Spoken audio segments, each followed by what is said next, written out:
Só aqui no Brasil, mais de 9% da população tem algum transtorno de ansiedade. No mundo todo, depois que a pandemia começou, vários cientistas já descobriram que os níveis de depressão e ansiedade estão aumentando.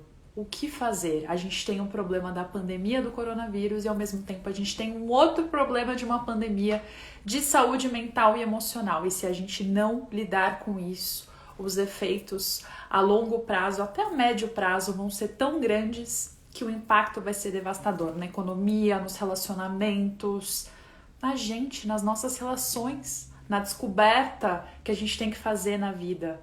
E o objetivo aqui é ter mais equilíbrio emocional.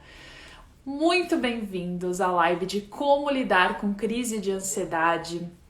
Oi para todo mundo que está chegando, Rafa, a Jaque, o Alan, a Carol. Enquanto o Instagram vai avisando, quero falar que eu tô muito empolgada para essa live, que é assim, utilidade pública. Muitas pessoas com quem eu tenho conversado compartilham comigo que estão se sentindo mais ansiosas, mesmo aquelas que são mais otimistas. Tem muita gente que não sabe lidar direito com a ansiedade e muita gente tendo crises que chegam até a se tornar ataque de pânico. Então vão comentando aí, oi pra Letícia, Alcione que tá entrando, vão comentando se vocês já tiveram crise de ansiedade ou se vocês conhecem alguém. E enquanto eu vou aqui pro aquecimento, antes de eu chamar minha convidada muito especial, manda aqui o aviãozinho que tem para quem você sabe que tá passando por um momento difícil, seja de depressão, ansiedade. Vou falar aqui que os dois estão bem relacionados, você vai entender melhor.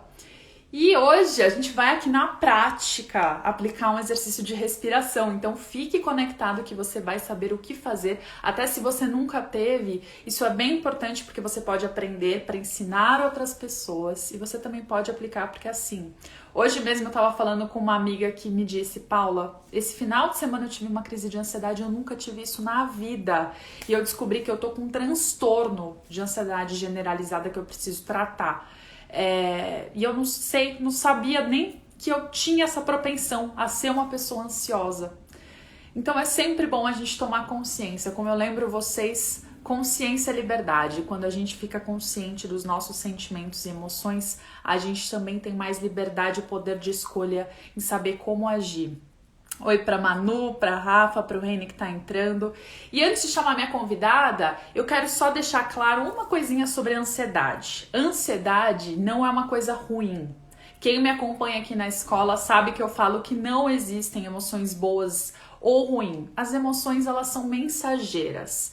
Elas são indicativos, um termômetro de como que a gente lida e avalia as informações do ambiente.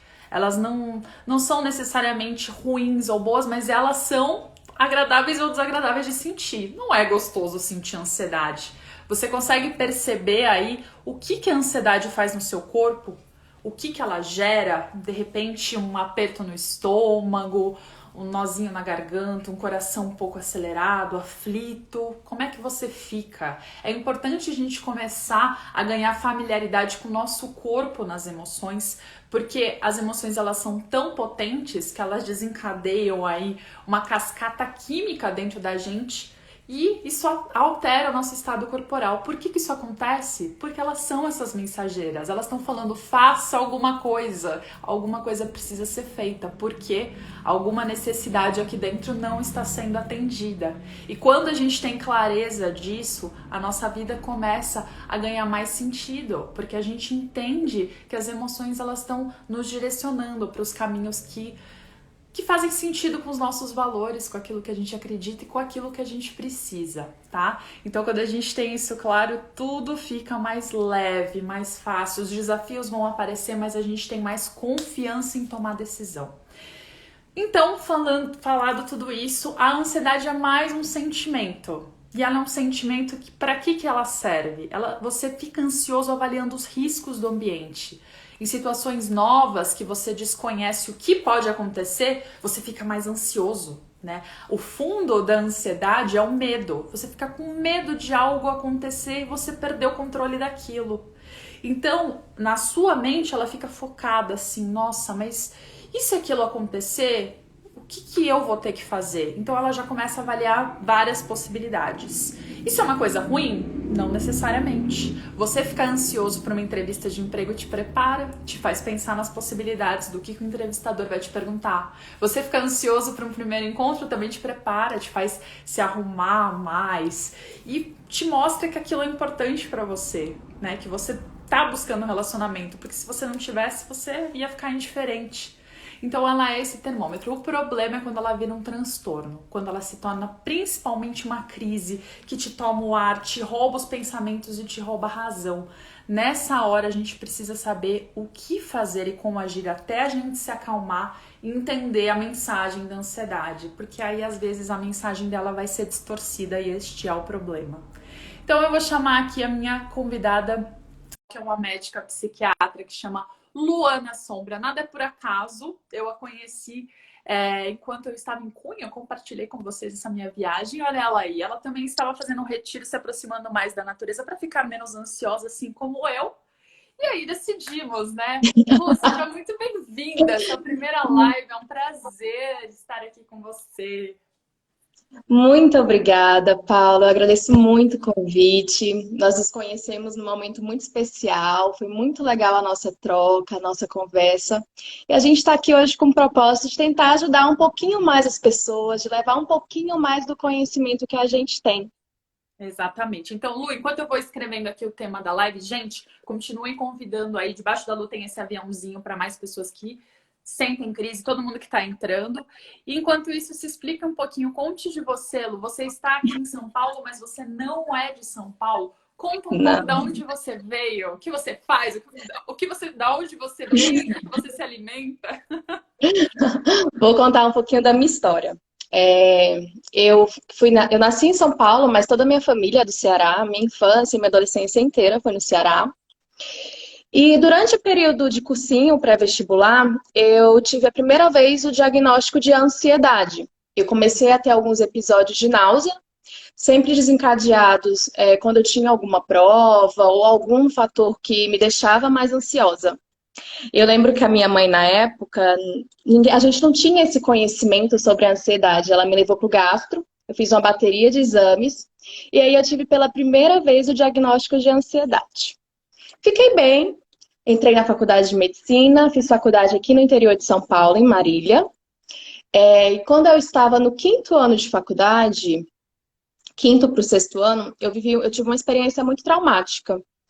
Eu estava em casa, era um período de muito estresse, eu tinha muita prova, eu sempre me dediquei muito, eu sempre cobrei muito boas respostas, um bom desempenho. Essa sempre fui eu, sempre fui ansiosa. E aí, eu lembro que era de madrugada, eu morava num condomínio muito antigo, num prédio muito antigo e não tinha porteira à noite. O que que Ah, aconteceu? Eu fui no meu carro de madrugada pegar o meu livro e ah. não levei o celular. E eu fiquei presa no elevador.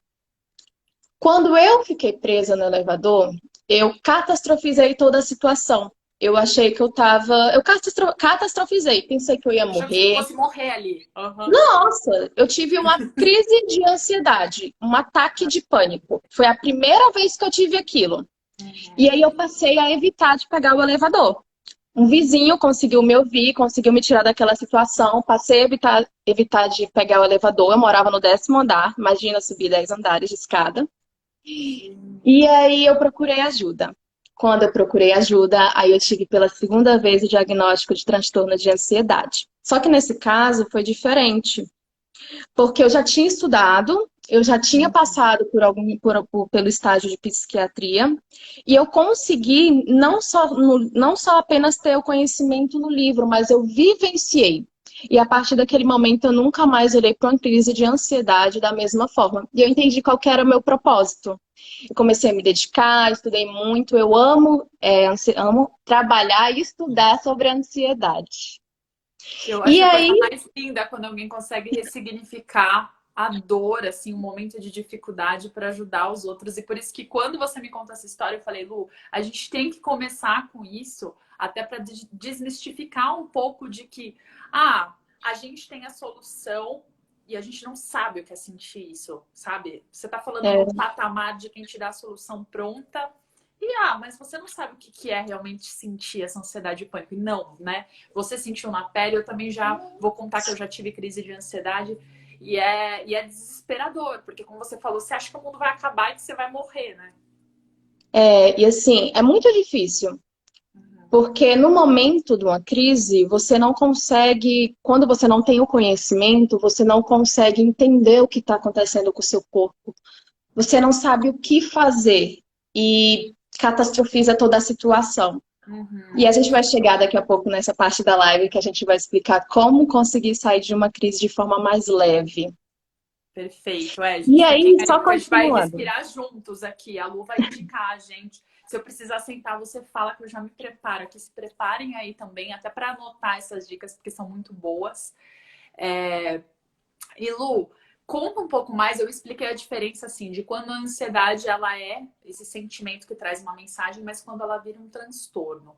Conta um pouco mais do ponto de vista, você como médica psiquiatra, quando que a gente tem que ficar mais atento? Quando a ansiedade ela passa a ser só um sentimento e ela já está virando algo que está criando fantasia na nossa mente. Tá bom, vamos lá. O primeiro ponto é a gente conseguir diferenciar transtorno de ansiedade generalizado e crise de ansiedade, que são coisas diferentes. O transtorno, ele é algo crônico. É quando o paciente ele apresenta alguns sintomas mais leves, quando comparado às crises, mas é algo mais crônico, mais difícil de ser tratado. Já as Uhum. crises de ansiedade, seria algo mais agudo.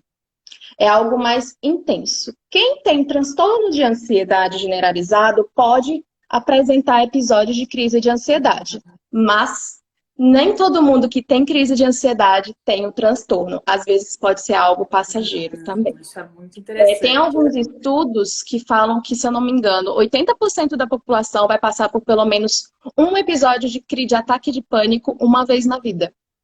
Gente, é igual aquilo que falam assim de quem é motoqueiro. Existe um motoqueiro que já caiu e aquele que vai cair.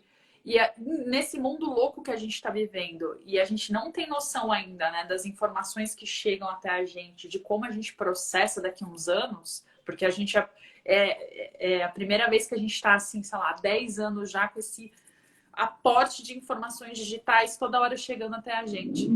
A gente não tem noção do que isso vai causar na nossa saúde mental e emocional. A gente já está sentindo, né? A esse É, curto e médio prazo, mas esse longo prazo ainda é uma coisa nebulosa.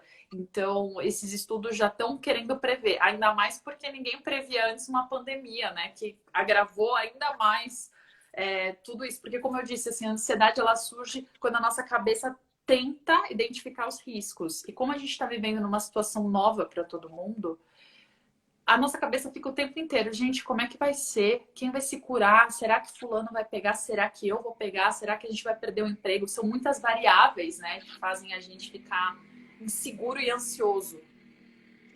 a pandemia veio aí como um grande fator estressor, fator de gatilho, fator de desencadeador de crises de ansiedade. E falando na crise, o que que acontece, né? Como que eu desenvolvo uma crise? Uhum.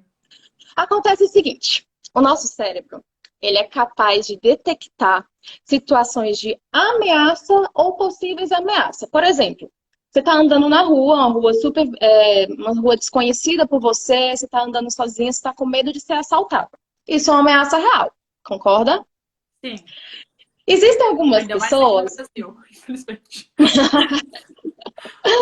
existem algumas pessoas que, por exemplo, têm medo de barata. Nós, fisicamente, temos muito poder sobre a barata, comparado à barata. Tipo, nós Uhum. conseguimos, enfim. Só que o nosso cérebro consegue detectar essa situação como uma possível ameaça. Esse é um exemplo.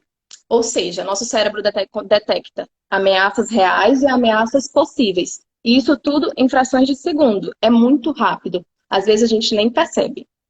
Ele detecta e ele manda uma mensagem para as nossas glândulas suprarrenais que liberam dois hormônios super importantes que agem durante as crises, que são adrenalina e cortisol. Cortisol. Uhum. Isso. Esses dois hormônios, eles vão ser responsáveis pelo fenômeno denominado de fenômeno de resposta de luta ou fuga. E o que que é isso? É tudo que acontece no nosso corpo durante uma crise de ansiedade. Ou seja, eu vou ter respostas sistêmicas. Então, vamos lá. No sistema respiratório, eu vou ter um aumento da frequência respiratória. Posso ter uma sensação de falta de ar. Por conta dessa sensação de falta de ar e desse aumento da frequência respiratória, o paciente pode ter a sensação que vai desmaiar. E pode até chegar a desmaiar também. Se No fica sistema muito acentuado, né? Fica muito essa respiração curta e desesperada, pode chegar até a desmaiar. Exatamente. No sistema cardíaco, ocorre um aumento da frequência cardíaca. Pode dar a sensação de palpitação, a sensação de dor no peito e também pode elevar a PA, a pressão arterial. Ela pode subir, tá? E quando você fica muito ansioso, o coração acelera, né? Você sente, porque como você falou, é esse mecanismo de luta ou fuga. O corpo está se preparando. Será que eu fico aqui? Será que eu luto? Será que eu fujo? Porque isso é um perigo. E só te interrompendo um pouco, você deu o exemplo da barata, é muito interessante a gente relacionar as crenças e os traumas que a gente tem com a nossa ansiedade. Porque para muita gente, a barata representa essa ameaça. Para outros, vai lá e mata e acabou. Tipo, ai, que drama, sabe? Assim, já não entende. Para alguns, talvez seja comida. Para alguns povos, que a barata, sabe? Assim, então depende das crenças. É igual voar de avião. Para alguém que passou por um trauma, talvez voar de avião seja uma coisa muito assustadora. Tem outras pessoas que amam a altura. Então também é interessante perceber isso, né? Como os fatores para cada pessoa vai mudando. Eu tenho, por exemplo, paciente que tem medo de ondas do mar. Né? É muito relativo. É muito relativo, varia de pessoa para pessoa. A gente romantiza muito o coração, mas eu costumo dizer que o órgão mais romântico não é o coração, é o estômago. Ele é o que mais capta as emoções. Gostei dessa, é verdade. Então, quando a gente está numa crise de ansiedade, o sistema que mais responde, que mais tem efeito é o gastrointestinal. Então, durante uma crise, eu posso ter náusea, eu posso ter vômitos, eu posso ter dor no estômago. Muito comum ter diarreia. E, posteriormente à crise de ansiedade, geralmente uma constipação. Como eu falei que tudo que acontece no nosso corpo durante a ansiedade, a gente denomina de resposta de luta ou fuga, porque o nosso corpo entende que a gente tem que correr, sair daquela situação, chega muito sangue nos nossos músculos. Eles ficam muito irrigados. Então, ocorre uma tensão muscular. Ou seja, é muito comum, após uma crise de ansiedade, você se sentir muito cansado fisicamente. A musculatura dolorida. Até dor, né? Você fica aqui, assim. E acho que não precisa nem passar por crise, mas quem já fica muito ansioso durante o dia já percebe que os músculos ficam tensos, né?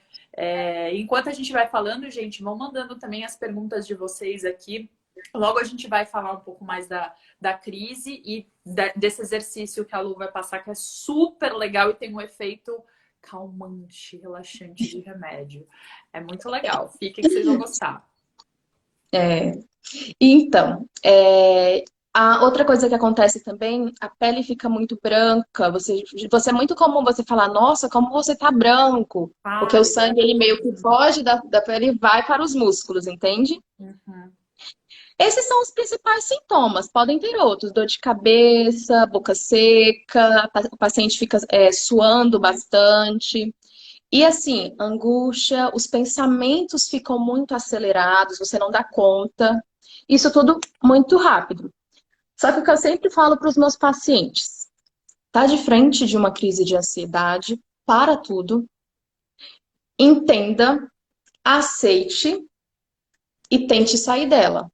Como? Através da crise da respiração, da técnica de respiração diafragmática ou com a medicação SOS, que geralmente eu deixo para os pacientes. Isso é bem legal você falar, porque assim, eu sempre falo da importância da gente investigar a mensagem que a emoção quer trazer e quais os pensamentos que estão por trás. Mas, gente, na hora de uma crise, seja lá do que for, na hora de um ataque, quando a emoção rouba a razão, não adianta. Não adianta você tentar enxergar as crenças, você vai estar cego. A emoção ela tem um poder muito grande que na hora a gente acredita que a gente é aquela emoção de tão forte que que ela tem esse poder sobre a gente. Então, é reconhecer, como a Lu falou, que você está numa crise, para você daí conseguir sair dela e depois você lida com o gatilho, com o que gerou, para que isso não se repita. É importante, sem dúvida, você lidar com o gatilho, mas não no meio da crise de ansiedade. Por que eu tô falando isso? Também para você que tem ansiedade ou para você que convive com alguém que sente. Se alguém que sente ansiedade começa a ter essa respiração e começa a pensar nas coisas e você ajuda ela a pensar naquilo que está causando ansiedade, você fica martelando aquilo na cabeça dela, você vai contribuir para o episódio. Não é isso que a gente quer. A gente quer ajudar a pessoa a sair. Então você precisa interromper o ciclo de pensamentos, né? E a respiração, como a Lu vai falar, ela tem muito esse papel. Existem algumas outras técnicas. Eu até postei um Reels de de algumas dicas assim para sair de uma crise de ansiedade. E além da técnica que a Lu vai passar hoje, tem uma técnica da presença, que é você olha para o que está em volta depois que você consegue acalmar a sua respiração, que é o que a gente vai fazer hoje. Mas você olha para alguma coisa e começa a descrever. Nossa, tô aqui, ó, com o papelzinho da live, meus post-its. Nossa, esse papel é azul, ele é fino, ele não tem rugas. E aí você vai começando a sair daquele ciclo de pensamento e a ficar aqui e agora, para daí depois você se acalmar e conversar com alguém, com um amigo, com um terapeuta sobre aquilo. Mas isso é bem importante. A Carol tá fazendo uma pergunta aqui. Traumas podem servir de gatilho para a ansiedade e pensamentos negativos podem surgir com intensidade. Sem dúvida, né, Lu? Na real é isso. É o nosso mundo interno que faz a gente sentir as coisas mais absurdas. Esses dias eu postei uma frase assim: já sofri muito na minha vida. A maioria das coisas nunca aconteceu. Ficaram aqui. A gente cria hipóteses na nossa cabeça e a gente fantasia coisas que às vezes não acontecem, principalmente nessa época que tudo é tão incerto, a nossa cabeça fica criando cenários. E pode ser que alguma coisa ruim aconteça, mas pode ser que não. Pode ser que você nunca se contamine, pode ser que ninguém da sua família se contamine, mas sua cabeça já criou todas essas possibilidades porque está tentando se preparar. Então tá tudo bem você se preparar de uma forma consciente. O problema é quando esses pensamentos viram, como a Carol falou, traumas. E aí trauma é toda vez que um gatilho qualquer seja despertado, você começa a ter pensamento inconsciente, você nem identifica muito, você começa a ter reações que não fazem sentido, de algo que nem é um risco, como uma barata, que você começa a ter pânico de uma barata, e ok, barata é nojento mesmo, eu sei, gente, se aparecer uma aqui agora, eu vou ficar super desconfortável, talvez eu grite na live, talvez, mas ela não vai apresentar uma ameaça, no máximo ela pode vir aqui em mim, ela não, sabe, não vai. Agora, eu tinha uma amiga, por exemplo, que ela tinha um pânico de borboleta, mas um pânico que era surreal. Uma outra amiga tinha um pânico de avião, porque a primeira vez, eu tava com ela na primeira vez que a gente andou junto, o avião teve uma turbulência louca, ela ficou traumatizada. Levou, assim, muito tempo para ela de terapia e tal, para ela conseguir superar esse medo, mas até hoje, ela já voa, já consegue, mas até hoje é um medo presente. Então é super importante, né, Lu, identificar. Deixa eu só complementar a questão dos traumas. Existem alguns fatores de risco que nos predispõem a ter ansiedade. A vivência de traumas, episódios traumáticos é um deles. Mas existem os fatores genéticos. Ou seja, se você tem algum familiar que tem algum transtorno mental, seja depressão, esquizofrenia, transtorno afetivo bipolar, você também tem uma maior predisposição a desenvolver a ansiedade. Então, vamos lá, fatores genéticos e fatores ambientais. Os fatores ambientais são os que a gente vivencia. Os traumas vivenciados, pandemia. Você sabe que eu costumo dizer que durante essa pandemia, os meus pacientes que já tinham um diagnóstico anterior de depressão e ansiedade, eles pioraram. E eu estou recebendo muitos pacientes que nunca desenvolveram nenhum transtorno, que agora estão principalmente com ansiedade. E também alguns pacientes desenvolvendo ansiedade após a infecção. A questão do medo pega muito. Porque assim, na pandemia, você não lida só com o medo de pegar. Ok, o medo se eu pegar, é um. Agora, lidar com medo das pessoas com as quais você Que se você ama. relaciona, que você Uhum. ama, aí eleva o patamar.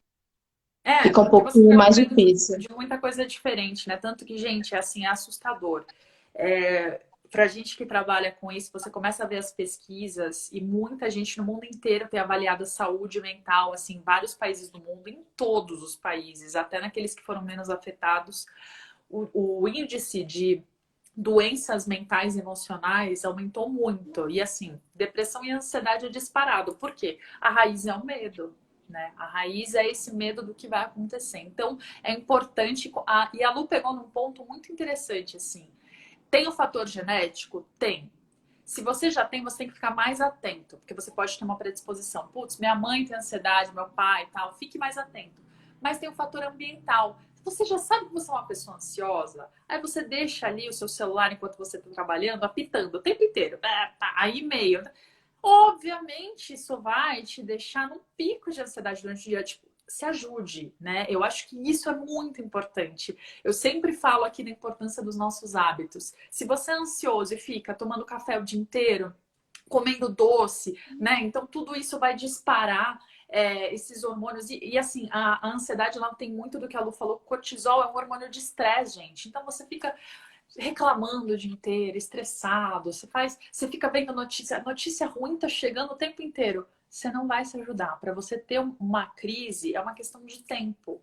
Então, eu até postei hoje no Reels assim: ai, gente, não sei de onde veio essa ansiedade, surtei do nada. Nunca é do nada o que a gente passa. Nunca. Sempre tem ali uma coisa que vai aumentando e que você não vai se ajudando nos seus hábitos, nas coisas que vão acontecendo. E aí, de repente, acontece um gatilho que você nem imaginava, dispara, e aí te pega na curva. Aí você fala, nossa, surtei do nada, o que, que aconteceu? Nunca achei que eu fosse ter uma crise de ansiedade, não foi do nada.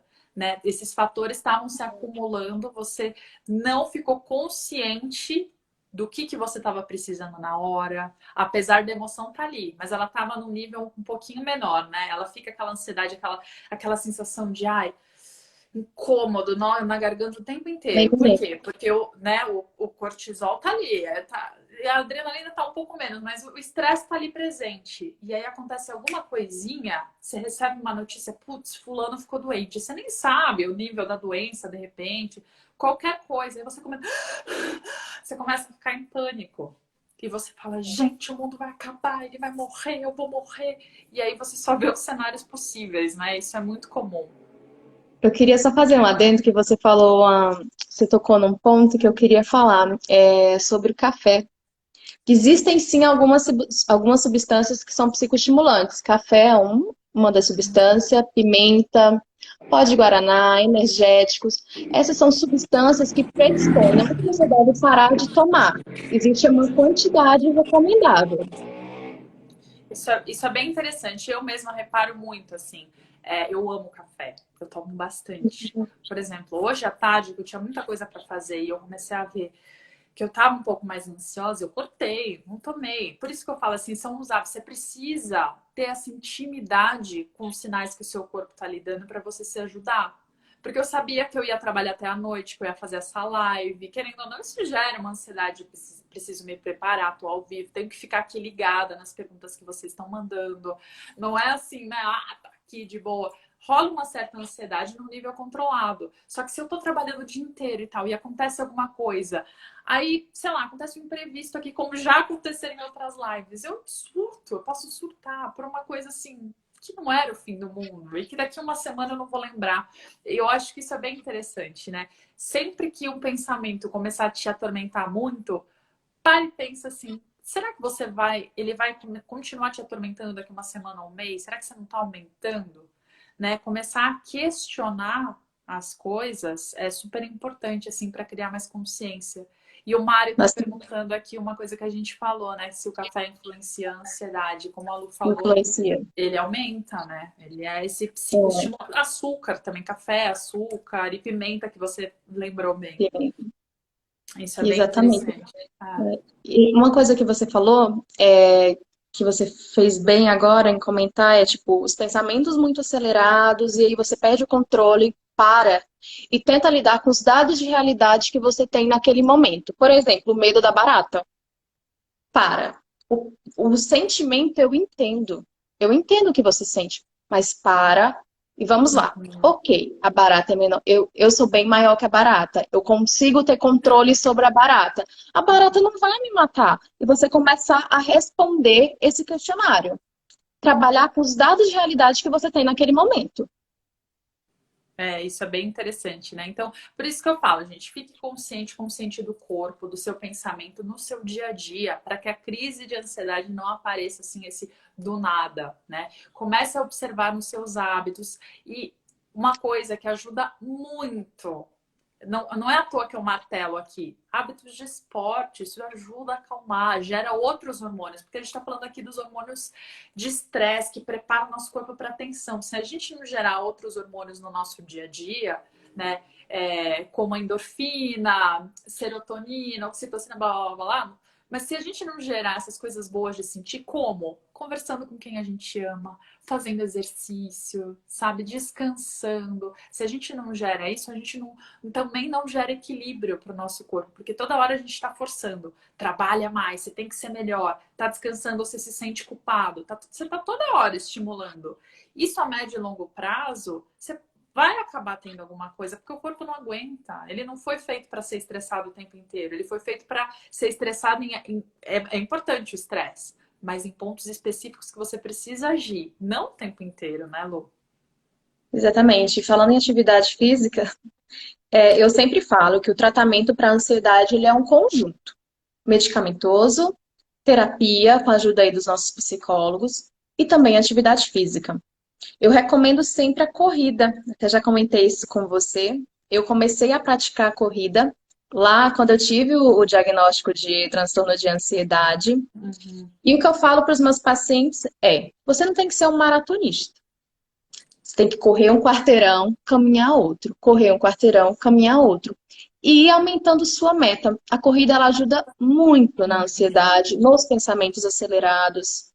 É o melhor exercício que eu recomendo, assim, né? Que eu tive a experiência. E eu acho mais importante, assim, cada um procurar aquilo que gosta, mas não deixar de fazer, né? Então, se, eu não gosto de correr, tenho problema no joelho, blá, blá, blá, dance, né? Mas movimente-se. É importante você, ao longo do seu dia, estimular o seu corpo para você não deixá-lo estressado. Eu acho que, assim, se a live pudesse ter uma mensagem principal, eu deixaria essa. Porque ainda mais nessa época que a gente vive, que o tempo inteiro chegam notícias ruins, e que a gente fica muito em casa, né? Então a gente que está em São Paulo tem poucas opções aí de sair, a gente não pode estar no lockdown. No máximo eu saio um pouco para respirar um arzinho com máscara, né? Ir lá e tento correr, mas eu tomar um sol, porque para estimular, porque a saúde mental é importante, tão importante quanto a saúde física. Uma coisa está vinculada à outra, né? Não são fatores separados, e isso a gente precisa deixar claro. Quando a gente cuida de uma, a gente cuida de outra. Por isso que a gente precisa trabalhar as duas na nossa vida. E Lu, vamos para a técnica, porque assim, eu acho que é super legal essa técnica. E, gente, se vocês tiverem dúvidas aí, mas eu vou pedir para vocês também pararem o que vocês estão fazendo. Só uns minutinhos aí, não precisa agora ficar prestando atenção em outras coisas, na TV. Concentra aqui na live para aprender essa técnica, porque um dia você pode precisar, um dia você pode ajudar alguém com isso, tá? É super rico, vale a pena. Um segundo antes de falar sobre a técnica, era só para falar um pouquinho da depressão. É que a depressão e a ansiedade, elas andam juntas na maior parte dos casos. E às vezes o mesmo remedinho que você trata uma acaba tratando a outra, tá? Eu tô falando isso porque eu abri uma caixinha de perguntas antes de iniciar a live, pedi para os meus seguidores mandarem algumas perguntas e eles perguntaram bastante, depressão e ansiedade. E eu falei que ia Legal. comentar aqui. Isso Agora é. vamos para a técnica. Não, mas isso é bem interessante, porque muita gente não vincula uma coisa à outra, acho que são totalmente separados. E outro fator para você cuidar da sua ansiedade, do seu estresse no dia a dia, porque se você estimula muito a ansiedade, ao longo do tempo você pode desenvolver depressão e você fala, nossa, mas eu não tinha ninguém na minha família, ou eu não tinha disso, ou sempre fui uma pessoa alegre, otimista, o que aconteceu? Então, essas coisas são bem importantes de observar. As duas caminham juntas e não é à toa que os dois índices estão subindo no mundo inteiro. Mas, Exatamente. dado esse recado aí, então, agora vamos para a técnica, gente. Então, a técnica de respiração diafragmática eu aprendi através da terapia cognitiva comportamental, que é uma terapia aplicada por psicólogos e psiquiatras que fazem especialização na área. E é uma técnica para ajudar o paciente a sair de uma crise de ansiedade. Uhum. Ela consiste em se concentrar na sua respiração e tentar mudar, tentar respirar de forma correta. Então vamos lá. Eu vou primeiro explicar, depois eu vou pedir para você fazer, pode ser? Pode, eu adoro interpretar. Você pode me usar como atriz, é que eu posso fingir uma crise de ansiedade. Então a técnica consiste da seguinte maneira. Você vai inspirar, encher os pulmões de ar lentamente, contando até 4, Mas, devagar. Lu, antes, vamos lá. Eu tô no meio de uma crise. Eu tô assim, né? Porque agora tá Ah, todo mundo calmo assistindo a live. Então eu tô aqui. Normalmente, como você fica? Eu já tive crise de ansiedade, acho que umas 4 na minha vida. Quando você fica, você só consegue pensar, meu Deus, ou minha vida vai acabar, ou isso vai acontecer, mas normalmente é o pior pensamento possível e você acredita, você vira aquele pensamento. E aí o seu corpo, ele entra em estado assim de choque, que você fica o coração acelerado, você fica respirando, como a Lu falou, você fica com a pele bem pálida, é fácil me imaginar aqui com isso, então você fica assim, nesse pânico. Aí, como é que eu paro e respiro? Tem alguma posição que eu tenho que ficar? Tipo, tem. porque, né, normalmente eu tô ali em pânico. O que eu tenho que fazer para primeiro começar a inspirar até? Tá. Primeira coisa, você tem que procurar um ambiente mais calmo, mais tranquilo, que não tenha muito barulho. Uhum. Segundo, você vai ficar numa posição muito confortável, ou deitado ou sentado, coluna ereta, tá Uhum. bom? Aí você para, inspira profundamente, contando até 4, e você vai inspirar pensando na sua respiração, observando e tente imaginar como se você estivesse enchendo um balão. Coloque sua mão, muito importante, um pouco acima do umbigo, tá? Então, assim, eu vou levantar aqui para mostrar mais ou menos onde seria a posição da mão, tá? Boa. Então, a mão mais ou menos aqui. Você tem que inspirar profundamente, segurando, Uhum. contando até 4, Uhum. lentamente. Você para por 2, para de respirar. Prende. E você vai expirar pela boca lentamente, contando até 5. O segredo dessa técnica é você expirar mais tempo do que inspirar. Uhum. E você Por vai isso que é o fazer 4 para 6, né? 4 isso. segundos colocando ar para dentro, 6 colocando. E é um desafio, porque até os 4 segundos eu fiz aqui contando, eu não me concentrei direito e eu não consegui. Eu, tipo, né, eu já queria expirar, porque a gente não respira direito, gente. Vou contar um segredo para vocês. A gente não aproveita a capacidade toda no nosso pulmão, né? E quando a gente fica Exatamente. mais consciente da nossa respiração, nossa, vem com uma paz quando você respira melhor. Quem pratica meditação sabe bem disso, quanto que a meditação tem esse efeito calmante, ainda que sua cabeça fique cheia, mas só o fato de você parar para respirar direito já acalma. Então, essa é uma boa. É uma proporção 4, 2 para 6. 5 a 6. É que depende de cada pessoa. Por exemplo, Uhum. pacientes que são tabagistas, que têm algum problema pulmonar, bronquite, asma, eles têm um pouquinho mais de Mais, dificuldade. uhum. E outra coisa também que pode acontecer quando você praticar esse exercício, pode ser que sinta um pouquinho de tontura, mas geralmente passa. Por quê? Porque você está levando mais oxigênio para o seu cérebro, tá Tá. bom? Uhum. Vamos lá, você? Vamos. Eu Eu preciso vou sentar? contar. Você está em pé? Tô em O pé. ideal seria, o ideal é que você estivesse sentada Ah, então ou a gente deitada. adapta. A gente adapta, porque aqui, gente, eu convido as pessoas e aí eu me coloco em umas situações assim. Vamos lá. Vamos lá, porque se é para fazer, vamos fazer direito, né? Sim. Vou abaixar aqui, beleza. Daí dá Então para ver tá. até a barriga se precisar pôr a mão. Vou me afastar, vamos lá.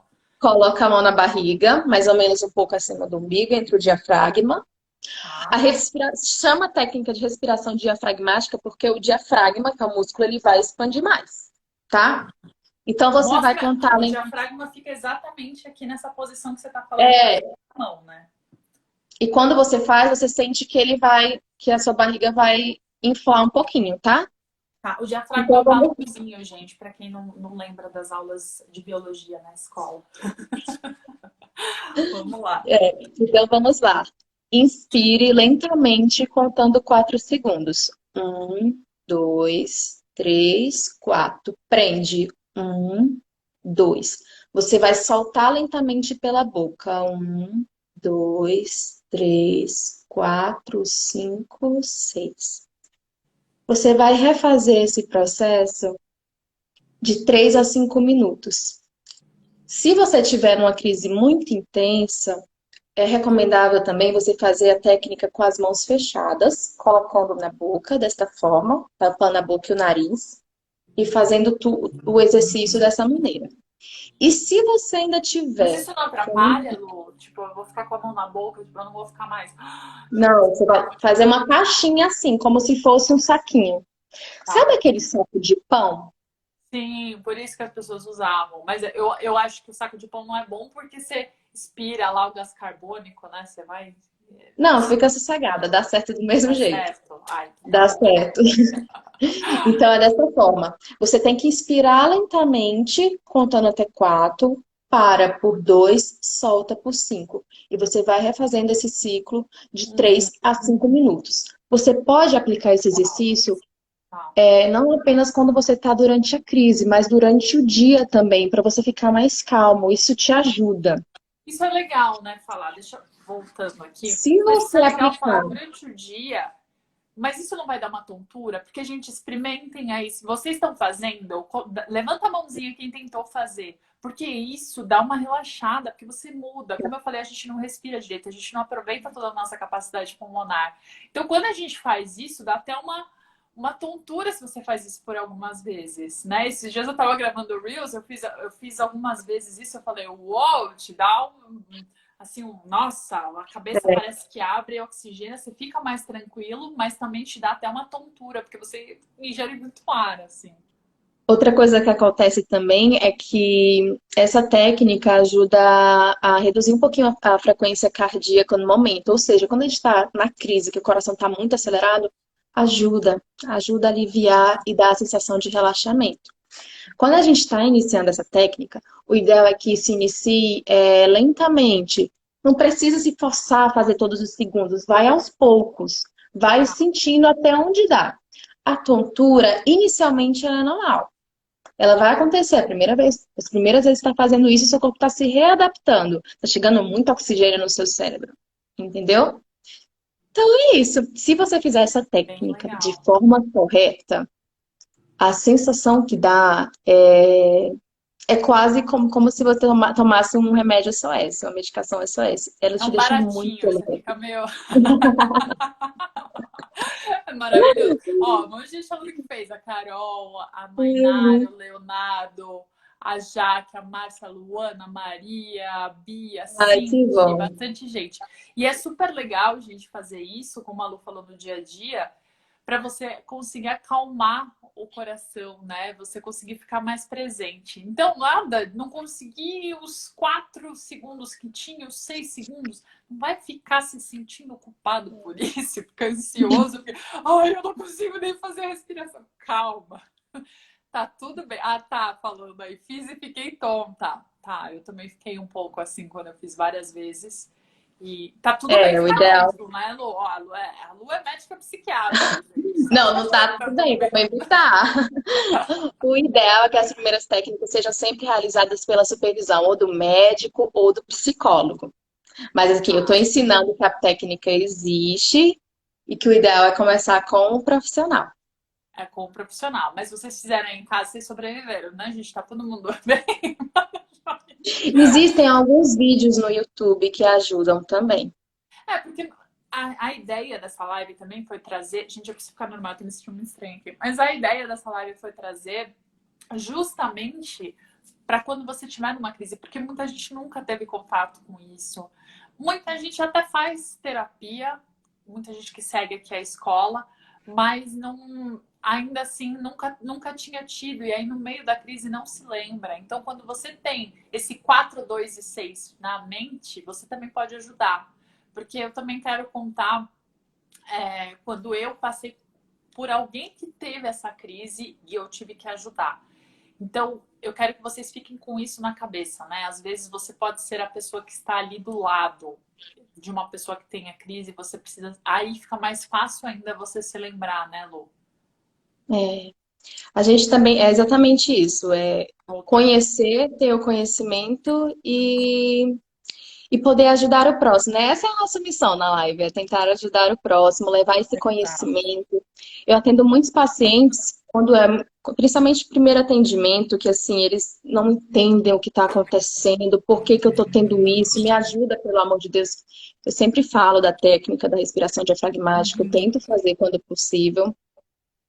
E É. assim, geralmente eles ficam muito contentes com o Já, resultado, ajuda já dá bastante. uma acalmada, né? Então, gente, É, ó, eu também quis muito conversar com a Lu aqui, se você tiver alguém que você conhece que está passando por isso. Além de você lembrá-lo, como eu falei, não estimule o pensamento ou não fale para a pessoa, isso não é nada, isso vai passar, para de pensar.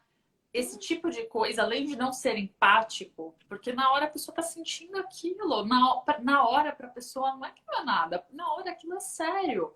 Então, assim, quando a gente diminui o que o outro está sentindo, faz com que a pessoa se sinta pior ainda, porque ele fala, ai meu Deus, ou ele não me entende, ou ninguém me entende. Aí a sensação de solidão dentro daquele problema aumenta. A gente tem que ser muito cauteloso com isso. Então, esses dias, estive com alguém que teve uma crise, e aí, quando a pessoa começou a ver que a crise estava chegando, me pediu ajuda e falou: ó, tira o celular de perto de mim, porque eu não consigo parar de pensar. Toda hora eu tô olhando o celular, toda hora eu tô vendo, toda hora eu tô vendo. Nessa hora que a pessoa ainda não estava na crise, eu perguntei: mas o que que você tanto está pensando, o que você falou, seus pensamentos? Vamos entender o que que é, porque a pessoa não estava ainda na crise. Ai, eu não consigo parar de pensar no meu trabalho, pior, eu posso perder meu trabalho, vai acontecer e tal. Falei, tá bom, você ainda não perdeu o trabalho. Se você perder, a gente pensa em estratégias no que você pode fazer. Mas era um sábado, eu falei, hoje é um sábado. Vamos pensar em outras coisas agora? No que a gente pode fazer nas próximas horas antes de pensar em alternativa? Porque eu vi que a pessoa já estava ali perdendo o controle do pensamento emocional. Não adianta chegar num grande debate, sabe, com isso. É só assim, calma. Podem existir estratégias. Vamos aos poucos indo para lá. A gente não precisa salvar o mundo hoje, sabe? E aí foi, não, bom, fizemos isso, adiantou. Aconteceu um outro gatilho, porque a pessoa estava neste nível de cortisol estressado já por mais tempo, né? E aí aconteceu um outro gatilho, a pessoa entrou numa crise, e assim, uma crise de até se bater, de falar, ai, não sou bom o suficiente, não sei o que, não sei o que. É super horrível quem tem que acompanhar. Quem passa é pior ainda, obviamente, né? Mas quem vê alguém sofrendo, assim, ainda mais quando é alguém que você ama, é de doer o coração. E na hora você não sabe o que fazer. Né? Você fala, ai meu Deus, graças a Deus, estudo isso. Então, a pessoa pediu até para colocar uma música que ela sabia que gostava e que acalmava. Eu coloquei. Que é assim, gente, por isso que eu falo, cada um tem os seus gostos. Para mim nunca seria aquela música, é muito curioso, né? Que acalma. Nossa, para mim tá me deixando mais angustiada. Uma música meio triste, eu falei, credo, mas cada um sabe, a gente tem que respeitar, não é a nossa solução, isso é empatia.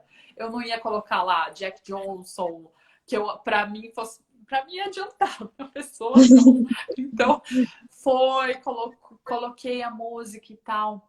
E na hora eu fui lembrando, respira agora, respira. Então é super importante ficar numa posição, mesmo que você sente o dente, né, mas que você não fique na posição fetal, que você não comprima seu pulmão, porque a ideia é expandir, a ideia é que o isso. ar entre, né? Então isso é importante. E aí você vai orientando a pessoa, respira, e você pode contar do lado dela. E aí se a pessoa, provavelmente, gente, a crise não é assim, cada um tem suas reações, tá?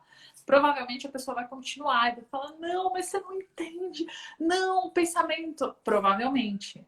E aí você fica, calmo, vamos continuar respirando. Daqui a pouco a gente conversa mais sobre isso. e vai e respira do lado da pessoa. Isso é super importante, gente, para você conseguir fazer com que a pessoa fique um pouquinho mais presente. Aí, depois que a pessoa respirar e conseguir acalmar os batimentos, aí sim você pode perguntar: me fala o que você está vendo aqui agora, se concentra nisso, nessa minha pulseira, o que você está vendo? Então, aí você pode começar a fazer isso para trazer a pessoa para o presente e sair dos pensamentos. E aí depois você pode conversar. E assim é importante procurar um profissional, porque, como a Lu falou, tem pessoas que depois que vão num psicólogo e tal, descobrem que era um transtorno, né, de ansiedade generalizada e que aquela crise pode se repetir. Eu já tive crises e nunca tive transtorno de ansiedade. Foram crises pontuais de momentos que meus pensamentos tomaram. Mas como eu trabalho com isso, eu fiquei consciente. Então eu sabia, ainda antes, eu tive crises também antes de trabalhar com isso, né? Mas eu falava, opa, tem alguma coisa errada. E aí eu já procurava alguma ajuda, ou uma terapia, ou não posso me sentir assim, ir atrás. Porque se você se acomoda e acha que aquilo é esporádico, ou que você acha, não, aconteceu, mas vou ter o controle, isso pode voltar a acontecer. Tem que ficar super consciente, né, Lu? Falei um monte É, agora. você teve. Eu não sei se a sua atitude foi consciente, nesse caso que você ajudou a pessoa, mas você fez três coisas super importantes. Primeiro ponto, você entendeu que a ansiedade não é frescura. Infelizmente, eu ainda escuto muito isso, principalmente de familiares de pacientes. Ah, é depressão, é ansiedade e frescura. E não, não é, gente. O paciente, ele apresenta sintomas físicos. Ele apresenta uma dor, uma angústia. Isso não é frescura.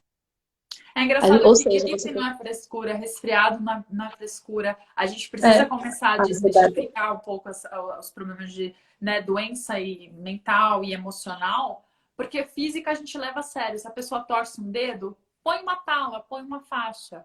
Se a pessoa se sente mal, isso é frescura, lide com isso. Cadê sua fé? Ou vocês são É, fracos, né? Então isso é e bem não tem sério. nada a ver com isso. Uhum, É uma alteração a nível sistêmico. uhum, Para o primeiro ponto. O segundo ponto é que você, apesar de não achar que aquela música iria acalmá-la, você colocou o paciente o paciente, o colega, em um ambiente calmo, um ambiente tranquilo, um ambiente aconchegante. Durante uma crise de ansiedade, como a gente pode ajudar? É isso, procurando levar o paciente para um ambiente mais calmo, mais sossegado. uhum. E outra coisa que você fez foi tentar mudar o foco do paciente, dos pensamentos. E só mais um ponto, não foram três coisas, foram quatro. É que você também, um foi mudar o foco do paciente, e o outro você lidou com os dados de realidade que ele tinha no momento. Porque a gente catastrofiza a situação e piora. Por exemplo, estou com crise de ansiedade. Você ficar pensando, estou tendo a crise de ansiedade, meu Deus, vou morrer, o que eu vou fazer? Piora. Muda o foco. Vai concentrar na sua respiração. Vai descrever os detalhes dos objetos à sua volta. Isso tudo que você pode ajudar. São as técnicas que você pode fazer para ajudar os pacientes que estão durante a crise. Incrível, gente. Olha, indiquem essa live para quem vocês conhecem que estão passando por momentos difíceis de ansiedade. Quem não, né? Quem não está? E não, Isso é super importante aí para a gente tomar mais consciência e também para a gente poder ajudar quem está do nosso lado e passa por momentos difíceis, porque é muito dolorido acompanhar quem passa por uma crise. Posso falar? Foi sua primeira live? Foi tipo um FaceTime. Eu ficaria horas conversando com você. Super desenvolta, natural. Maravilha, tem que fazer mais. Quero já te chamar para outras, né, gente? Foi muito bom. é, Obrigada a vocês também que assistiram, que estavam acompanhando aqui. Foi um grande prazer. E amanhã tem mais uma live que eu vou fazer com a Júlia. Vai voltar por aqui. A gente vai falar de círculos de controle. O que você pode controlar obrigada. antes que a ansiedade te tome, né? Vamos então trabalhar cada vez mais na raiz, com ferramentas práticas. Uma sexta, um happy hour. Eu tô de bobeira. Se você tiver de bobeira aí, apareça. E muito obrigada mesmo, viu? Um beijo Imagina. enorme. Boa noite. Um beijo, Paula. Muito obrigada pelo convite. Foi super legal. Ai, obrigada. E obrigada a todo mundo aí. Cíndia, Carol, Renata, Bia, todo mundo que esteve aqui. Gente, boa noite.